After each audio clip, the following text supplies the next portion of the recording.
Assalamualaikum warahmatullahi wabarakatuh. Alhamdulillah wassalatu wassalamu ala Rasulillah wa ala alihi wa ashabihi wa man tabi'ahum bi ihsanin ila yaumiddin, amma ba'd. Pembagian bid'ah yang ketiga, ada yang namanya bid'ah fi'liyah, ada yang namanya bid'ah tarkiyah.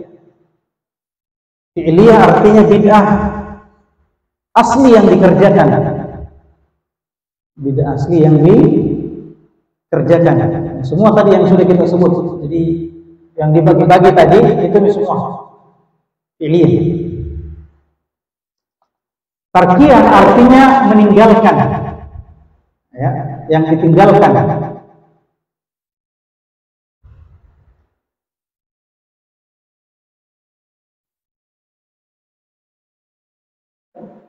Termasuk dalam perkara bid'ah adalah perkara yang disebut oleh para ulama sebagai bid'ah tarkiyah. Dari kata taraka yatruku artinya meninggalkan. Seperti seseorang yang meninggalkan sesuatu yang diperbolehkan oleh syariat. Ada sesuatu yang diperbolehkan halal, tapi dia haramkan untuk dirinya. Ya? Dia meninggalkan itu, tujuannya meninggalkan itu adalah untuk mendekatkan diri kepada Allah. Ya. Jadi sebenarnya kalau dia sekedar tinggalkan saja, tidak masalah. Tapi ketika meninggalkan itu ada niatnya untuk beribadah dengan meninggalkan itu. Jadi pahami? Sehingga ini masuk perkara bid'ah karena dia hubungkan dengan agama.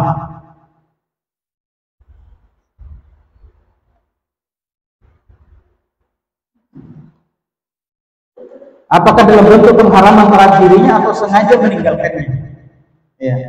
Jika hal ini dilakukan dengan tujuan beragama atau mendekatkan diri kepada Allah, maka apa yang dilakukannya tersebut itulah yang disebut dengan bid'ah. Contohnya apa? Contohnya hadis yang kita sebutkan.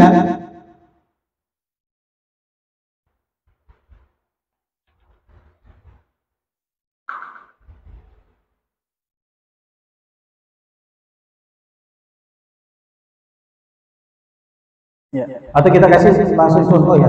Contoh, ada orang tidak mau makan semangka. Tidak mau makan semangka. Kenapa dia tidak mau makan semangka? Menganggap itu bagian dari ibadah.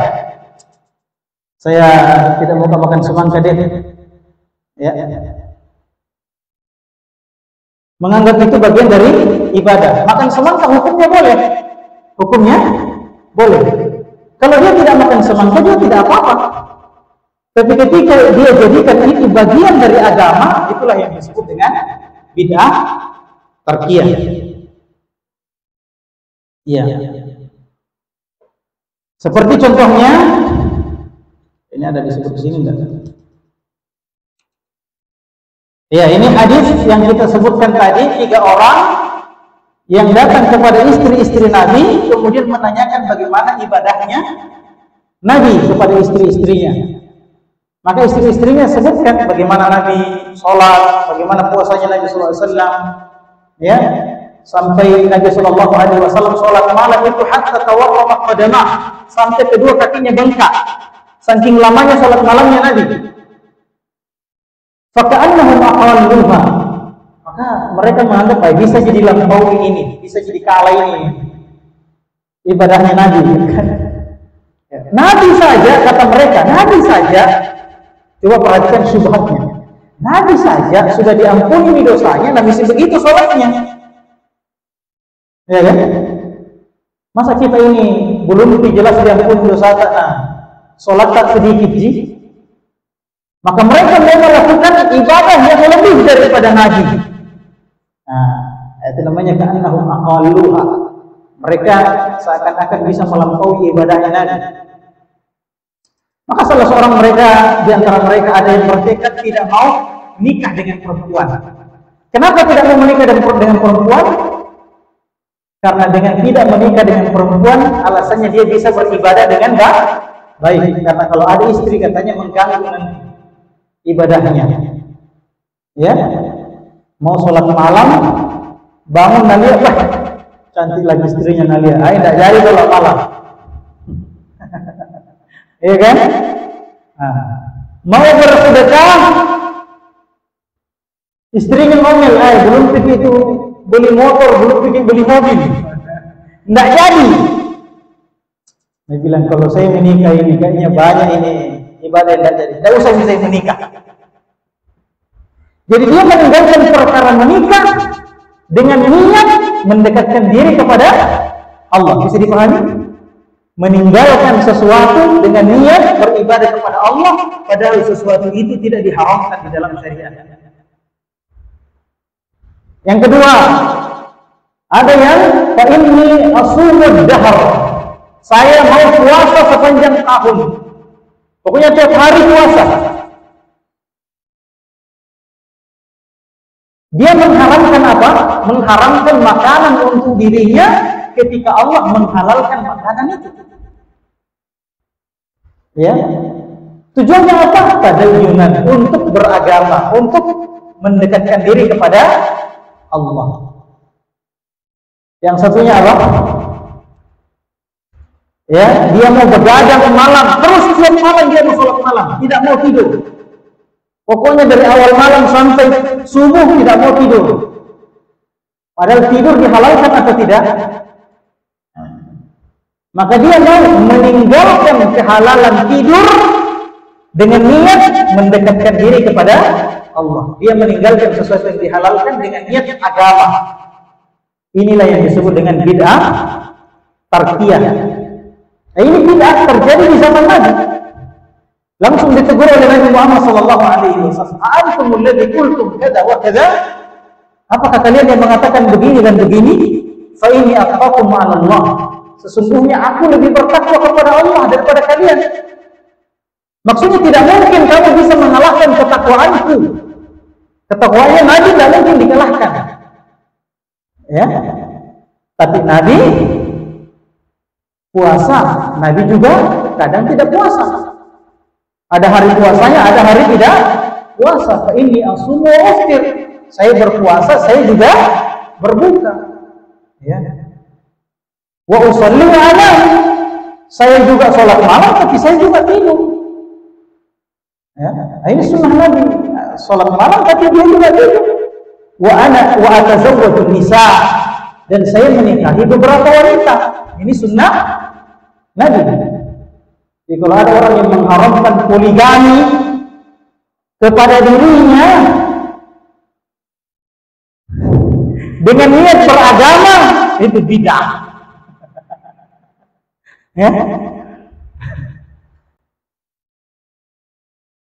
Bisa dipahami, meninggalkan sesuatu yang dihalalkan oleh Allah dengan niat mendekatkan diri kepada Allah, maka ini apa? Bid'ah, yang namanya bid'ah tarkiyah. Kecuali ada sebabnya. Kalau alasannya berbeda, misalnya dia tidak mau makan kacang.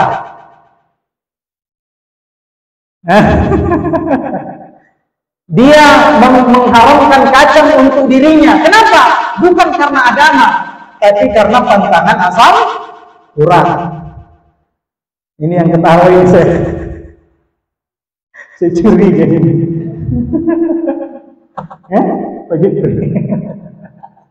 Ya. Ada orang kok takut betul sama kacang begitu. Jadi alasannya alasan medis. Boleh atau tidak?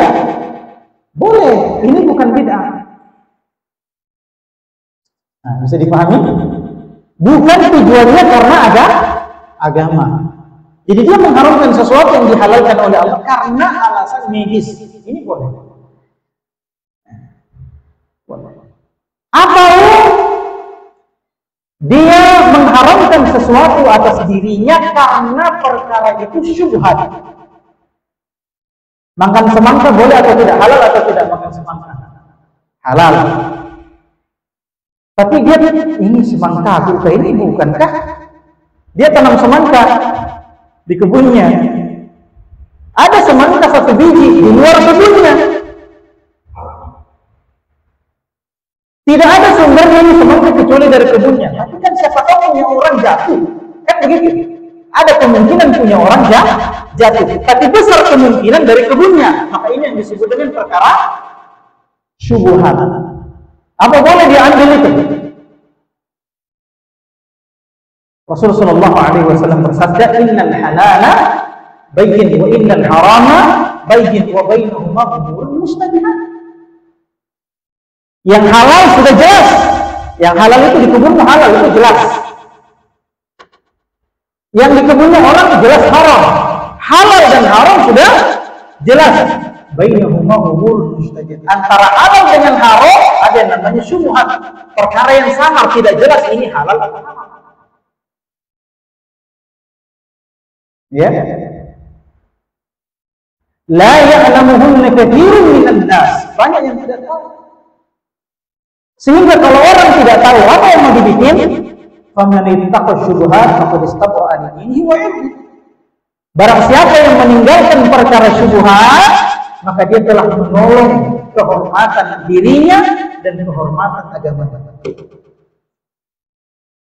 Wa man waqa'a fi syubhat waqa'a fi haram.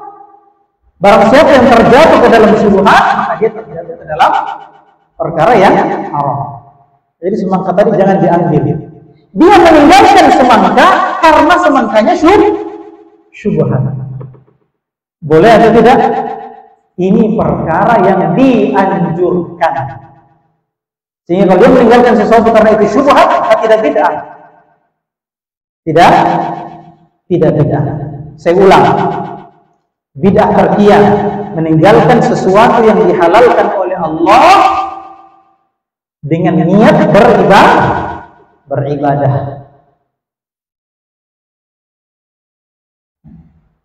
Kalau dia meninggalkan sesuatu yang dihalalkan karena alasan medis, boleh atau tidak? Allah menghalalkan semangka. Tapi kalau dia makan semangka, maka dia bisa stroke misalnya. Boleh atau tidak? Bahkan kata para ulama ini sesuatu yang dianjurkan. La darar wala dirar, tidak boleh membahayakan orang lain, tidak boleh membalas membahayakan. Kata para ulama maksudnya la darar wala dirar, tidak boleh membahayakan diri sendiri dan tidak boleh membahayakan orang lain. Wala taqtulu anfusakum, jangan kalian membunuh diri diri kalian. Maka dalam kaidah agama kita tidak boleh melakukan sesuatu dengan sengaja, yang mana sesuatu itu bisa membahayakan diri sendiri dan orang lain. Maka dianjurkan bagi dia meninggalkan itu kalau memang berbahaya. Ya, kalau memang berbahaya, poligami misalnya. Sama siapa tadi?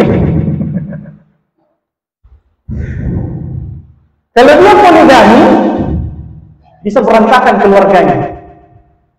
Ghalabatul dzan, persangkaan yang paling kuat, hancur rumah tangganya kalau dia poligami. Apa yang dilakukan? Maka dia akhirnya tidak poligami karena mempertahankan rumah tangganya. Masyaallah, boleh. Tapi kalau dia bisa poligami, tapi tidak mau poligami dengan alasan agama, ini yang tidak. Nah, yes. Ya. Atau karena perkara syubhat, dia meninggalkan sesuatu karena syubhat, maka ini juga disyariatkan. Ya, ini harus tahu batasannya ya, supaya kita tidak gampang-gampang menetapkan sesuatu itu bid'ah atau bukan. Ya.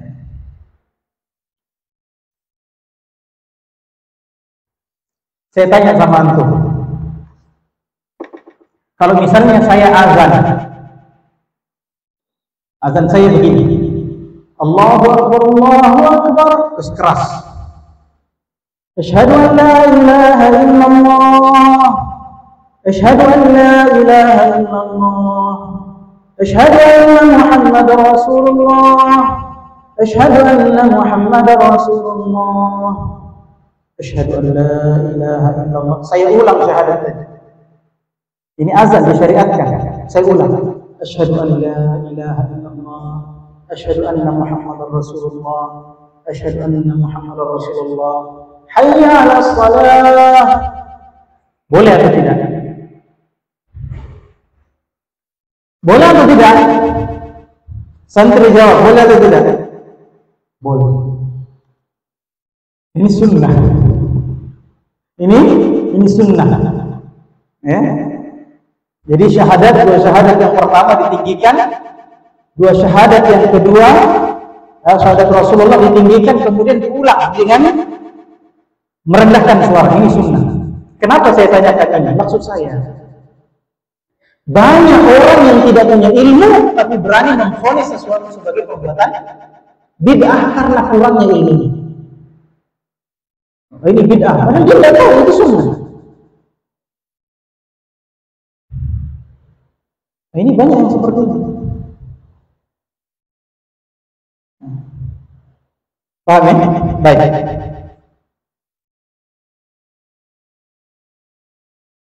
Kemudian Allah Subhanahu wa taala berfirman, "Ya ayyuhalladzina amanu la tuharrimu thayyibati ma ahallallahu lakum wa la ta'tadu innallaha la yuhibbul mu'tadin." Wahai orang-orang yang beriman, janganlah kamu mengharamkan sesuatu yang baik, hal-hal baik yang Allah halalkan untuk kamu, tidak boleh diharamkan. Ya. Wala ta'tadu, janganlah kalian melampaui batas, innallaha la yuhibbul mu'tadin. Sungguhnya Allah tidak menyukai orang yang melampaui batas. Kemudian dalil yang lain, ini kisah Nabi sallallahu alaihi wasallam yang kita sebutkan tadi, ketika Rasul sallallahu alaihi wasallam, ada perbedaan riwayat, mendatangi Maria Al-Qibtiyah bukan pada waktunya. Ya, Maria Al-Qibtiyah didatangi bukan pada waktunya. Ya, salah satu istri Nabi. Sebagian mengatakan bukan istri Nabi, tapi budaknya Nabi. Ini hadiah dari Raja Mesir, ya, Fir'aun. Ya, hadiah dari Fir'aun kepada Muhammad. Jadi Fir'aun itu bukan cuma satu orang, Pak. Makanya zamannya Farainah. Ada Fir'aun itu siapapun yang jadi raja Mesir, namanya Fir'aun. Ya, sama kalau di Jogja ada namanya Sultan Hamengkubuwono. Siapapun yang naik jadi Sultan Jogja, maka dia disebut Hamengkubuwono. Ada 1, 2, 3 dan seterusnya. Fir'aun juga begitu. Baik ya. Nah, kemudian karena istrinya ngomel-ngomel, sesama istri ini ngomel-ngomel, sampai-sampai yu'athir, sampai-sampai mempengaruhi Nabi sallallahu alaihi wasallam, mempengaruhi sikap Rasul sallallahu alaihi wasallam, sehingga Rasulullah mengharamkan untuk berjima dengan Maria. Coba perhatikan, di dalam keluarga Nabi juga ada masalah. Jadi kalau kita takut poligami karena takut ada masalah, itu keluarga Nabi saja ada masalah. Itu manusiawi. Ya, tadi menentukan itu saja. Jadi kalau bahas poligami ini, apalagi orang Pindrang ya, kalau pulang itu insya Allah itu nak bahas. Kalau lewat-lewat resi itu panas pembahasannya. Baik.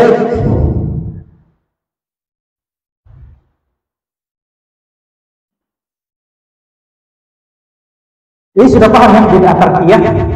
Ada pembagian bid'ah yang lain yang tidak saya tuliskan di sini, seperti pembagian bid'ah hasanah dengan bid'ah dhalalah. Ya, ini karena kita tidak menganggap itu sebagai pembagian.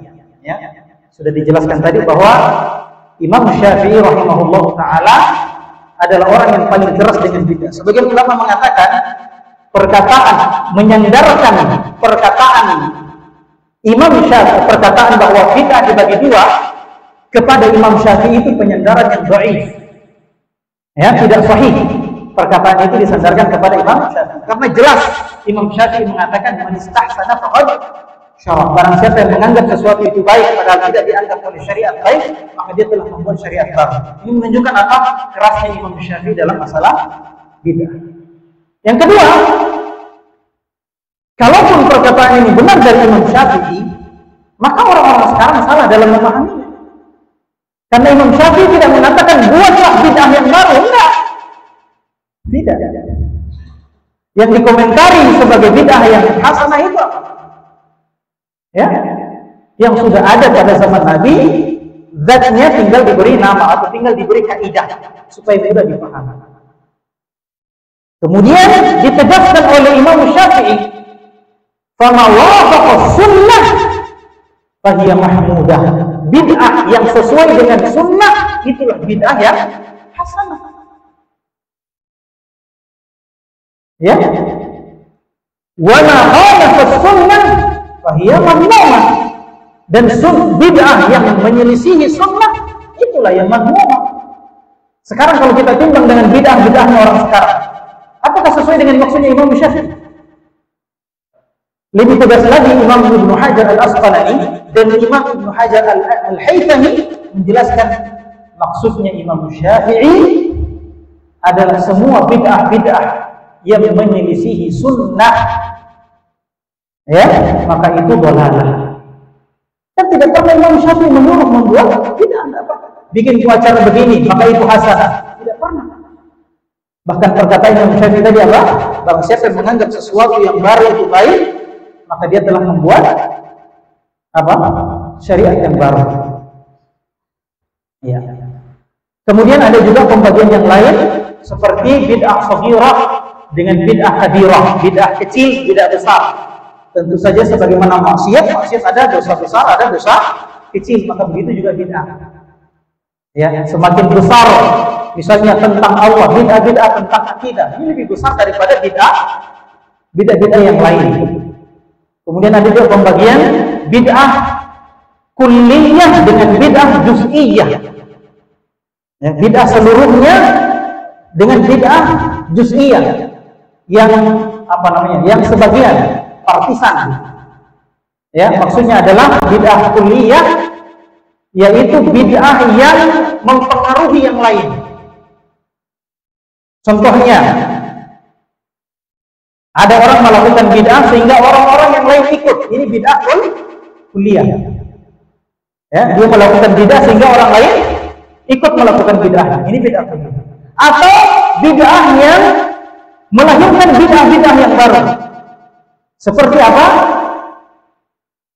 Seperti keyakinan Mu'tazilah dalam masalah itu tadi, asma Allah dan sifat-sifat Allah.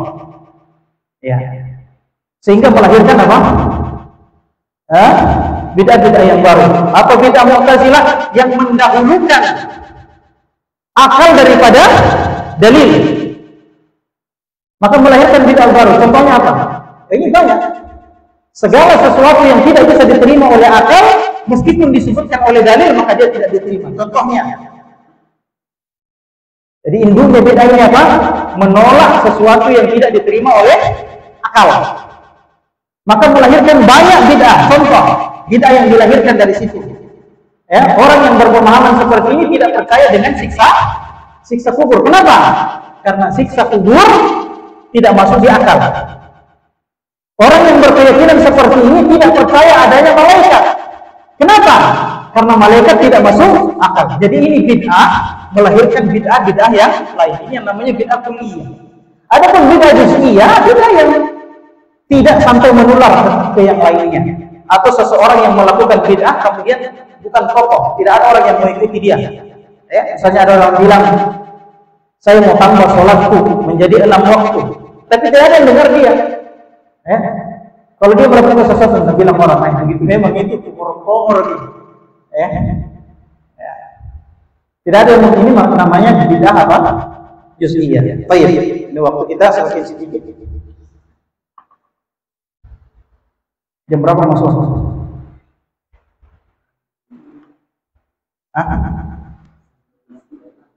Lewat 6. Baik. Mudah-mudahan bisa selesai ya. Kita langsung melangkah ke jawaban untuk pelaku bid'ah. Di sini saya tuangkan kisahnya Imam Ahmad yang masyhur. Imam Ahmad itu mengalami ujian yang luar biasa dalam hidupnya. Ya, dan ujian hidup itu meninggikan seseorang. Saya tadi buka-buka Facebook, tiba-tiba lihat faedahnya Ustaz Abu Izzi yang dibagikan sama Ustaz Alim. Ustaz Abu Izzi pernah dikasih tahu sama gurunya, coba lihat itu tanah, katanya. Tanah itu diinjak-injak, tidak pernah protes. Iya kan? Diinjak-injak tidak pernah protes, tapi bisa jadi genteng. Tinggi kan? Sebelum jadi genteng, diapain dulu? Dicampur dulu, dipukul-pukul dulu, baru dibakar, baru dijemur, gitu kan? Baru bisa jadi genteng, paling tinggi. Nah, Imam Ahmad, Masya Allah, karena ujian yang beliau alami sehingga para ulama mengangkat beliau sebagai Imam Ahlus Sunnah. Ya, sebagai Imam Ahlus Sunnah. Padahal pendahulunya banyak, ada Imam Syafi'i, ada Imam Malik, ada Imam Abu Hanifah. Antum silakan lihat di situ jawaban untuk pelaku bid'ah. Ya. Ketika terjadi fitnah khalqul Quran namanya. Ya. Di zaman Bani Umayyah ketika itu ada 3 khalifah yang meyakini bahwa Al-Quran itu adalah makhluk. Saya tanya dulu, kalau Al-Quran itu makhluk, memangnya kenapa? Al-Quran itu makhluk. Kalau ada orang yang bilang Al-Quran itu makhluk, berarti Al-Quran memiliki sifat makhluk. Apa sifatnya makhluk? Tidak sempurna. Kalau dia tidak sempurna, berarti boleh dirubah. Pasti ada salahnya, iya kan? Saya pasti ada salahnya. Kenapa? Karena saya makhluk. Al-Quran itu, kalau kita meyakini Al-Quran itu makhluk, maka kita yakini dalam Al-Quran ada salahnya. Kalau ada salahnya, boleh dirubah atau tidak? Saya kalau salah, boleh ditegur atau tidak? Boleh dikritik? Boleh. Iya kan? Sama. Maka keyakinan bahwa Al-Quran itu makhluk adalah sesuatu yang sangat berbahaya. Adapun keyakinan Ahlus Sunnah, Al-Quran itu adalah firman Allah. Kalau kita yang bicara, bisa ada salahnya. Tapi kalau Allah yang bicara, ada salahnya atau tidak? Tidak mungkin. Itu sifat yang mustahil bagi Allah. Salah adalah sifat yang mustahil bagi Allah. Maka Al-Quran tidak ada salahnya. Karena itu firman Allah, kalamullah. Ya, maka tidak mungkin ada salahnya. Baik, di zaman Imam Ahmad terjadi fitnah itu, yang mana khalifah mengumumkan bahwa mazhab resmi di negeri ini adalah Al-Quran adalah makhluk. Salah satu tokohnya ketika itu namanya Ahmad juga. Ahmad ibn Abi Du'ad namanya. Imam Ahmad dipenjara. Jadi semua ulama yang mengatakan Al-Quran itu bukan makhluk dipenjara semua. Bahkan dibunuh. Ya, Imam Ahmad disiksa, setiap hari disiksa Imam Ahmad. Ya, sampai anaknya bilang, Abdullah bin Ahmad mengatakan, dulu bapakku waktu sebelum dipenjara setiap hari sholatnya 300 rakaat. Waduh, bid'ah itu Ustaz. Karena menentukan jenis, enggak. Dia tidak mengharuskan dirinya untuk itu, tidak. Dan tidak mengajak orang untuk. Cuma itu gambaran dari kesungguhan beliau, rahimahullah ta'ala. Tetapi setelah keluar dari penjara, karena tiap hari dipukul, ada tulang-tulangnya yang patah, sehingga ya, karena banyak tulangnya yang patah, dipukul tiap hari, sehingga tidak sampai lagi 300, cuma 150 rakaat per hari. Setelah banyak tulangnya yang patah, kita kira-kira berapa yang patah tulangnya? Inilah alangkah jauhnya kita dengan para salaf. Jauh sekali kita. Ya, aduh, lanjut ini. Nah, Imam Ahmad di penjara. Ini dikisahkan oleh Al-Ajurri. Ya. Nah, ini saya kurang ini. Jadi ini diceritakan oleh anaknya Al-Wati, bukan Al-Ajurri namanya ya. Ini saya lupa kasih taruh namanya. Jadi anaknya Al-Wati ketika itu adalah khalifah Bani Umayyah yang memahami bahwa Al-Quran itu makhluk dan mewajibkan rakyatnya memahami bahwa Al-Quran itu makhluk. Wajib, kalau tidak ditangkap. Bayangkan Pak. Ya, ulama-ulama dulu. Tapi Imam Ahmad tidak pernah memberontak dan tidak pernah mengajarkan pemberontakan. Padahal dalam masalah akidah. Dalam masalah akidah. Kata anaknya Al-Wahid, tidak ada yang menghentikan ayahku dari pendapatnya bahwa Al-Quran itu adalah makhluk kecuali seorang orang tua yang dibawa dari Masihah. Ya, orang tua ini maksudnya siapa? Imam Ahmad. Dia tinggal di penjara selama beberapa waktu. Lalu ayahku mengingatnya suatu hari. Ya, tiba-tiba Al-Wahid khalifah ketika itu ingat ada paling Imam Ahmad di penjara. Maka Al-Wahid mengatakan panggil itu Imam Ahmad. Sudah tua sekali. Ya, sudah tua, dipukul lagi tiap hari. Panggil dia. Ya.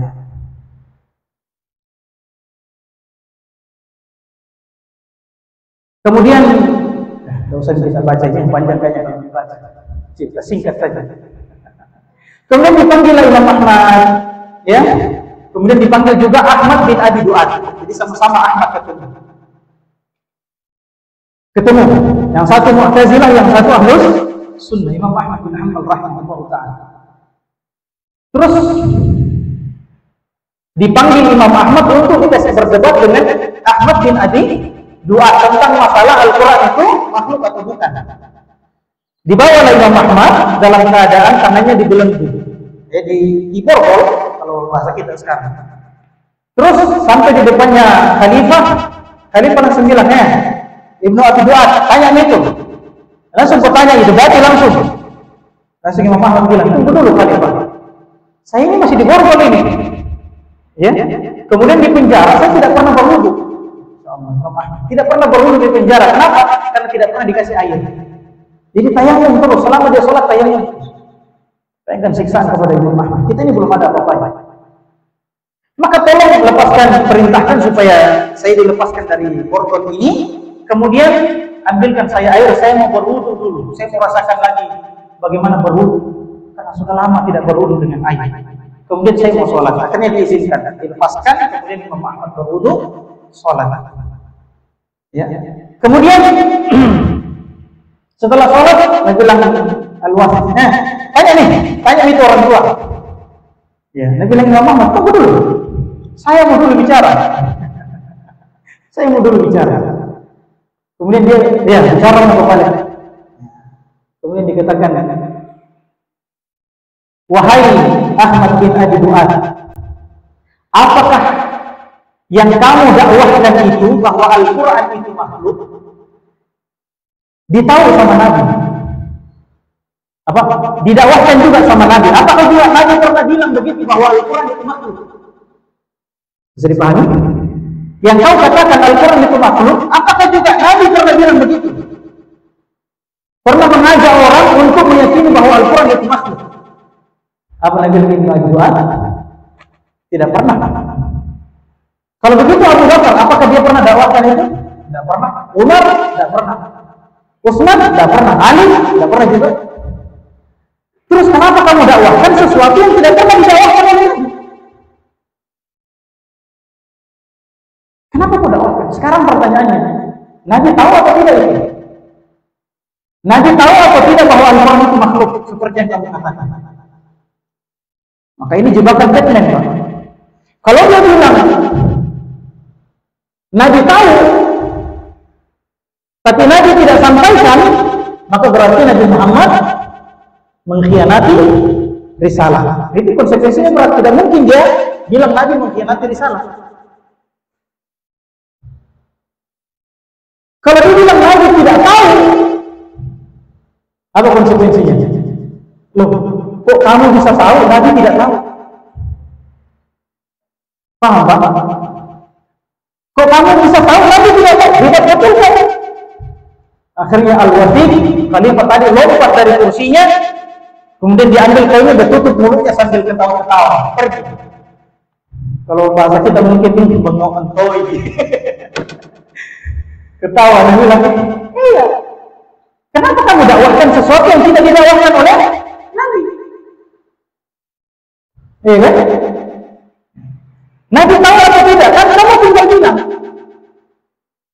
Kalau Nabi tahu kemudian dia diam, sudah kita diam saja seperti Nabi juga diam. Abu Bakar diam, Utsman diam, Umar diam. Umar tidak mengatakan itu. Kenapa kita tidak diam juga? Maka ini jawaban untuk semua bid'ah. Kita menemukan bid'ah apa? Jangan lagi maulid, kasih contoh lain, maulid. Tidak variatif. Apa misalnya bid'ah?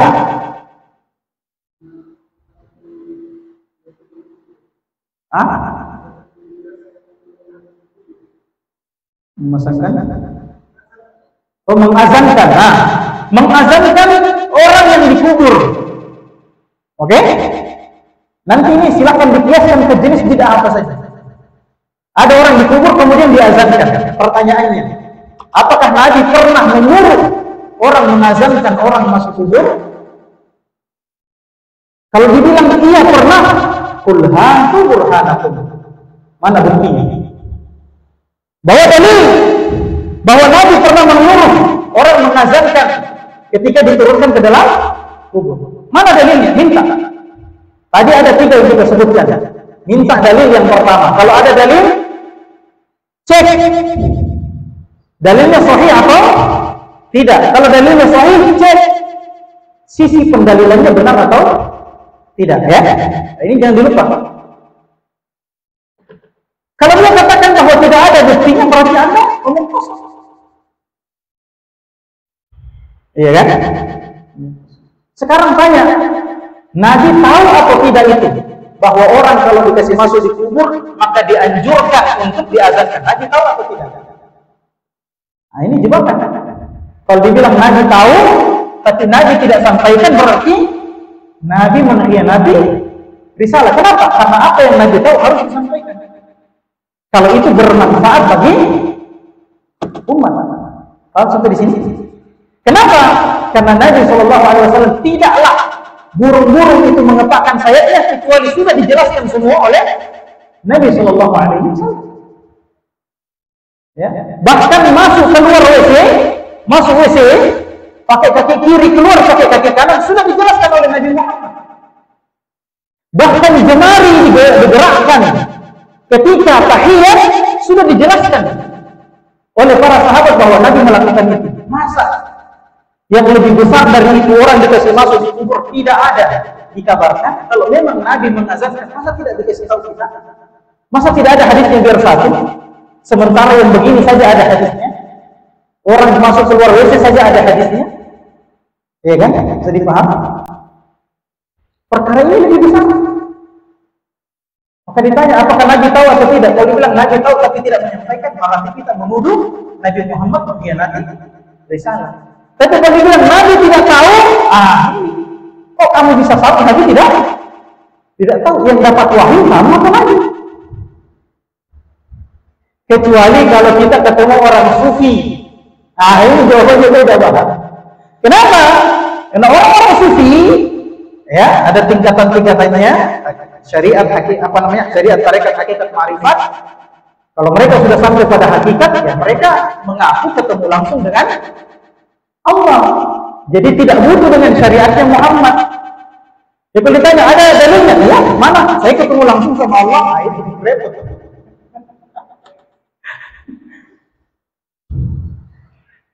Baik, ya. Jadi sudah bisa dijawab, ya itu saja. Ya, kalau dia sampaikan dalil saja, tanya sahih atau tidak dalilnya. Ya. Kalau sahih, maka tanya apakah cara pendalilannya benar atau tidak. Ya, cara pendalilannya benar atau tidak. Baik ya, kita cukupkan sampai di sini. Semoga bermanfaat, semoga hari kita hari ini, apa yang kita usahakan hari ini yang kita lakukan, ya, semuanya dinilai pahala oleh Allah Subhanahu wa taala dan menjadi sebab diampuninya dosa-dosa kita dan diberatkannya timbangan amal kita di akhirat kelak. Wallahu a'lam bishawab. Subhanakallahumma wa bihamdik, la ilaha illa anta, astaghfiruka wa atubu ilaik. Wa akhiru da'wana alhamdulillahi rabbil alamin. Assalamualaikum warahmatullahi wabarakatuh.